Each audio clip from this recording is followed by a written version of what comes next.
شروع اللہ کا نام لے کر جو بڑا مہربان نہایت رحم کرنے والا ہے۔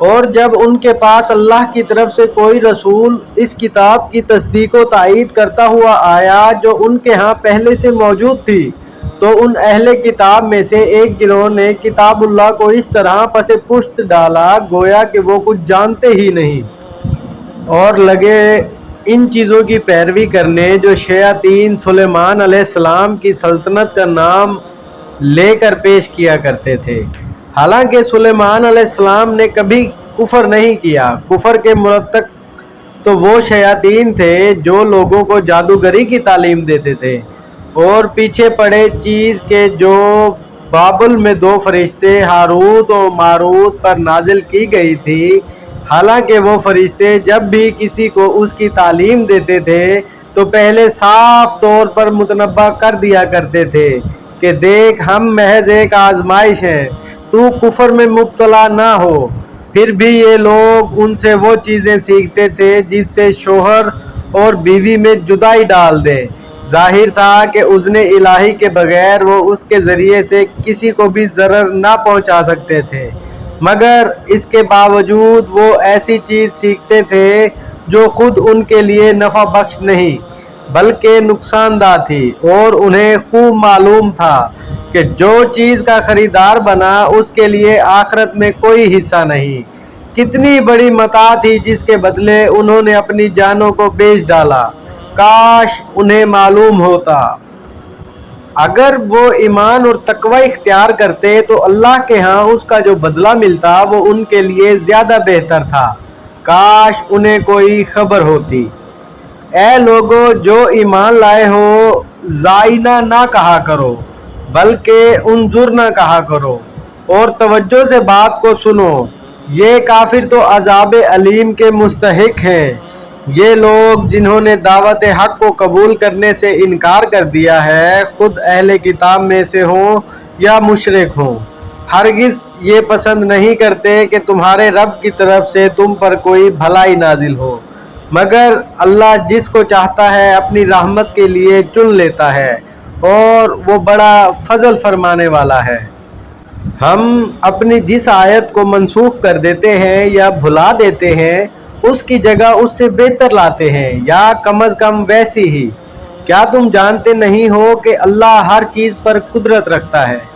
کیا تمہیں خبر نہیں کہ زمین اور آسمان کی فرما روائی اللہ ہی کے لیے ہے، اور اس کے سوا کوئی تمہاری خبر گیری کرنے اور تمہاری مدد کرنے والا نہیں ہے؟ پھر کیا تم اپنے رسول سے اس قسم کے سوالات اور مطالبے کرنا چاہتے ہو جس سے پہلے موسیٰ علیہ السلام سے کیے جاتے تھے؟ حالانکہ جس شخص نے ایمان کی روش کو کفر کی روش سے بدل لیا وہ براہ راست بھٹک گیا۔ اہل کتاب میں سے کچھ اکثر لوگ یہ چاہتے ہیں کہ کسی طرح تمہیں ایمان سے پھیر کر کفر کی طرف پلٹا کر لے جائیں، اگرچہ حق ان پر ظاہر ہو چکا ہے، مگر اپنے نفس کی حسد کی بنا پر تمہارے لیے ان کی یہ خواہش ہے۔ اس کے جواب میں تم افواہ و درگزر سے کام لو یہاں تک کہ اللہ خود ہی اپنا فیصلہ نافذ کر دے۔ مطمئن رہو کہ اللہ تعالی ہر چیز پر قدرت رکھتا ہے۔ نماز قائم کرو اور زکوٰۃ دو، تم اپنی عاقبت کے لیے جو بھلائی کما کر آگے بھیجو گے اللہ کے ہاں اسے موجود پاؤ گے۔ جو کچھ تم کرتے ہو وہ سب اللہ کی نظر میں ہے۔ ان کا کہنا ہے کہ کوئی شخص جنت میں نہ جائے گا جب تک کہ وہ یہودی نہ ہو یا عیسائیوں کے خیال کے مطابق عیسائی نہ ہو۔ ان کی تمنائیں ہیں، ان سے کہو اپنی دلیل پیش کرو اگر تم اپنے دعوے میں سچے ہو۔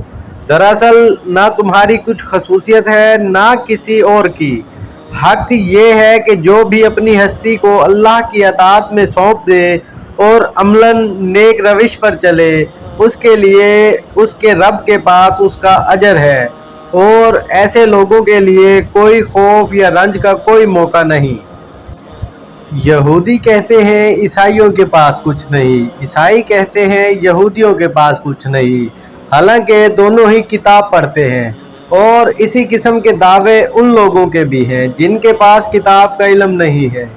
یہ اختلافات جن میں یہ لوگ مبتلا ہیں ان کا فیصلہ اللہ قیامت کے روز کر دے گا۔ اور اس شخص سے بڑھ کر ظالم کون ہوگا جو اللہ کے معبودوں میں اس کے نام کی یاد سے روکے اور ان کی ویرانی کے در پہ ہو۔ ایسے لوگ اس قابل ہیں کہ ان عبادت گاہوں میں قدم نہ رکھیں، اور اگر وہاں جائیں تو بھی ڈرتے ہوئے جائیں۔ ان کے لیے دنیا میں رسوائی ہے اور آخرت میں عذاب عظیم۔ مشرق اور مغرب سب اللہ کے ہیں، جس طرف بھی تم رخ کرو گے اسی طرف اللہ کا رخ ہے۔ اللہ بڑی وسعت والا اور سب کچھ جاننے والا ہے۔ ان کا قول ہے کہ اللہ نے کسی کو بیٹا بنایا ہے۔ اللہ پاک ہے ان باتوں سے۔ اصل حقیقت یہ ہے کہ زمین اور آسمان کی تمام موجودات اس کی ملک ہیں، سب کے سب اس کے مطیع و فرمان ہیں، اور آسمانوں اور زمینوں کا موجد ہے، اور جس بات کا وہ فیصلہ کرتا ہے اس کے لیے بس یہ حکم دیتا ہے کہ ہو جا، وہ ہو جاتی ہے۔ نادان کہتے ہیں کہ اللہ خود ہم سے بات کیوں نہیں کرتا، یا کوئی نشانی ہمارے پاس کیوں نہیں آتی۔ ایسی ہی باتیں ان سے پہلے لوگ بھی کیا کرتے تھے۔ ان سب اگلے پچھلے گمراہوں کی ذہنیتیں ایک جیسی ہیں۔ یقین لانے والوں کے لیے ہم نشانیاں صاف صاف نمایاں کر چکے ہیں۔ اس سے بڑھ کر نشانی کیا ہوگی کہ ہم نے تم کو علم حق کے ساتھ خوشخبری دینے والا اور ڈرانے والا بنا کر بھیجا۔ اب جو لوگ جہنم سے رشتہ جوڑ چکے ہیں ان کی طرف سے تم ذمہ دار اور جواب دہ نہیں ہو۔ یہودی اور عیسائی تم سے ہرگز راضی نہ ہوں گے جب تک تم ان کے طریقے پر نہ چلنے لگو۔ صاف کہہ دو کہ راستہ بس وہی ہے جو اللہ نے بتایا ہے، ورنہ اگر اس کے علم کے بعد جو تمہارے پاس آ چکا ہے تم نے ان کی خواہشات کی پیروی کی تو اللہ کی پکڑ سے بچانے والا کوئی دوست اور مددگار تمہارے لیے نہیں ہے۔ جن لوگوں کو ہم نے کتاب دی ہے وہ اسے اس طرح پڑھتے ہیں جیسے پڑھنے کا حق ہے، وہ اس پر سچے دل سے ایمان لاتے ہیں، اور جو اس کے ساتھ کفر کا رویہ اختیار کریں وہی اصل میں نقصان اٹھانے والے ہیں۔ اے بنی اسرائیل، یاد کرو میری وہ نعمت جس سے میں نے تمہیں نوازا تھا، اور یہ کہ میں نے تمہیں دنیا کی تمام قوموں پر فضیلت دی تھی۔ اور ڈرو اس دن سے جب کوئی کسی کے ذرا کام نہ آئے گا، نہ کسی سے فدیہ قبول کیا جائے گا، نہ ہی کوئی سفارش آدمی کو فائدہ دے گی، اور مجرموں کو کہیں سے کوئی مدد نہ پہنچ سکے گی۔ یاد کرو جب حضرت ابراہیم علیہ السلام کو اس کے رب نے چند باتوں میں آزمایا اور وہ ان سب میں پورا اتر گیا، اور اس نے کہا میں تجھے سب لوگوں کا پیشوا بنانے والا ہوں۔ ابراہیم علیہ السلام نے عرض کیا اور کیا میری اولاد سے بھی یہی وعدہ ہے؟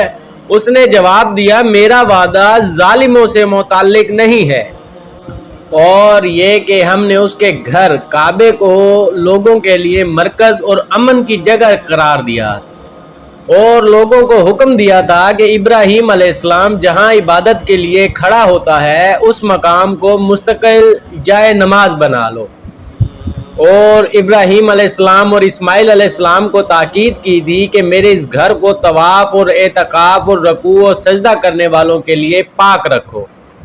اور یہ کہ ابراہیم علیہ السلام نے دعا کی کہ اے میرے رب اس شہر کو امن کا شہر بنا دے، اور اس کے باشندوں میں سے جو اللہ اور آخرت پر کو مانے انہیں ہر قسم کے پھلوں کا رزق دے۔ جواب میں اس کے رب نے فرمایا اور جو نہ مانے گا دنیا کی چند روزہ زندگی کا سامان تو میں اسے بھی دوں گا، مگر آخر کار اسے عذاب جہنم کی طرف گھسیٹوں گا، اور وہ بدترین ٹھکانہ ہے۔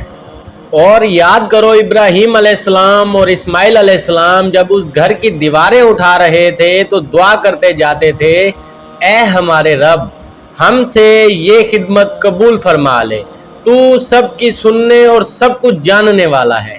اے رب ہم دونوں کو اپنا مسلم مطیع و فرمان بنا، ہماری نسل سے ایک ایسی قوم اٹھا جو تیری مسلم ہو، ہمیں اپنی عبادت کے طریقے بتا اور ہماری کوتاہیوں سے درگزر فرما، تو بڑا معاف کرنے والا اور رحم فرمانے والا ہے۔ اور اے رب ان لوگوں میں خود انہی کی قوم سے ایک ایسا رسول اٹھائیو جو انہیں تیری آیات سنائے، ان کو کتاب اور حکمت کی تعلیم دے اور ان کی زندگیاں سنوارے۔ تو بڑا مقتدر اور حکیم ہے۔ اب کون ہے جو ابراہیم علیہ السلام کے طریقے سے نفرت کرے؟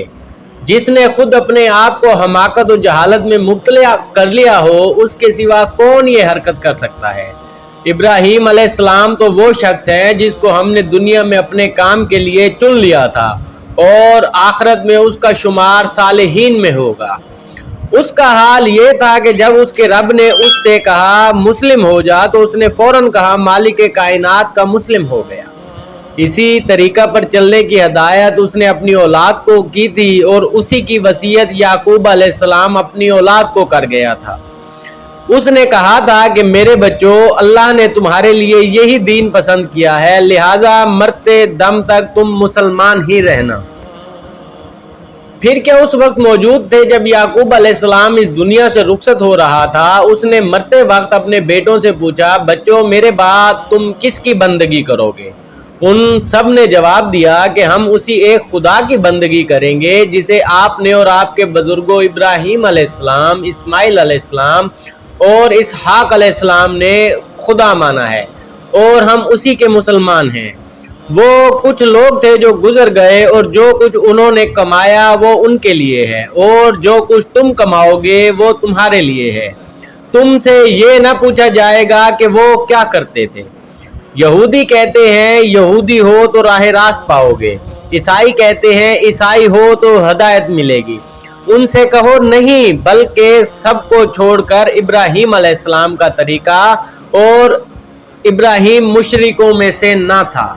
مسلمانوں کہو کہ ہم ایمان لائے اللہ پر اور اس کی ہدایت پر جو ہماری طرف نازل ہوئی ہے، اور جو ابراہیم علیہ السلام، اسحاق علیہ السلام، یعقوب علیہ السلام اور اولاد یعقوب کی طرف نازل ہوئی تھی، اور جو موسیٰ علیہ السلام اور عیسیٰ علیہ السلام اور دوسرے تمام پیغمبروں کو ان کے رب کی طرف سے دی گئی تھی۔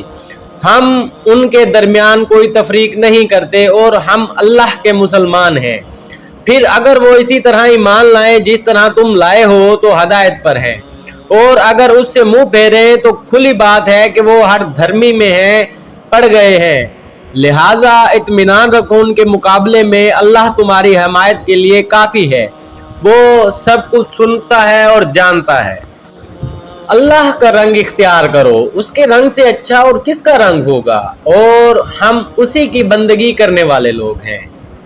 اے نبی ان سے کہو کیا تم اللہ کے بارے میں ہم سے جھگڑتے ہو، حالانکہ وہی تمہارا رب بھی ہے اور ہمارا رب بھی۔ ہمارے اعمال ہمارے لیے اور تمہارے اعمال تمہارے لیے، اور ہم اللہ ہی کے لیے اپنی بندگی کو خالص کر چکے ہیں۔ یا پھر کیا تمہارا کہنا یہ ہے کہ ابراہیم علیہ السلام، اسماعیل علیہ السلام، اسحاق علیہ السلام، یعقوب اور اولاد یعقوب سب کے سب یہودی تھے یا نصرانی تھے؟ کہو تم زیادہ جانتے ہو یا اللہ؟ اس شخص سے بڑھ کر ظالم کون ہوگا جس کے ذمے اللہ کی طرف سے ایک گواہی ہو اور وہ اسے چھپائے؟ تمہاری حرکات سے اللہ غافل تو نہیں ہے۔ وہ کچھ لوگ تھے جو گزر چکے، ان کی کمائی ان کے لیے تھی اور تمہاری کمائی تمہارے لیے۔ تم ان کے اعمال کے متعلق جواب دہ نہیں ہوگے۔ نادان لوگ ضرور کہیں گے انہیں کیا ہوا؟ پہلے یہ جس قبلے کی طرف رخ کر کے نماز پڑھتے تھے اس سے یکا یک پھر گئے۔ اے نبی صلی اللہ علیہ وسلم ان سے کہو مشرق اور مغرب سب اللہ کے ہیں، اللہ جسے چاہتا ہے سیدھی راہ دکھا دیتا ہے۔ اسی طرح تو ہم نے تمہیں ایک امت وسط بنایا ہے تاکہ تم دنیا کے لوگوں پر گواہ ہو اور رسول تم پر گواہ ہو۔ پہلے جس طرف تم رخ کرتے تھے اس کو تو ہم نے صرف یہ دیکھنے کے لیے مقرر کیا تھا کہ کون رسول صلی اللہ علیہ وسلم کی پیروی کرتا ہے اور کون الٹا پھر جاتا ہے۔ یہ معاملہ تو بڑا سخت، مگر ان لوگوں کے لیے کچھ بھی سخت نہ ثابت ہوا جو اللہ کی ہدایت سے فیض یاب تھے۔ اللہ تمہارے اس ایمان کو ہرگز ضائع نہ کرے گا۔ یقین جانو کہ وہ لوگوں کے حق میں نہایت شفیق و رحیم ہے۔ یہ تمہارے منہ کا بار بار آسمان کی طرف اٹھنا ہم دیکھ رہے ہیں۔ ہم اسی قبلے کی طرف تمہیں پھیر دیتے ہیں جسے تم پسند کرتے ہو۔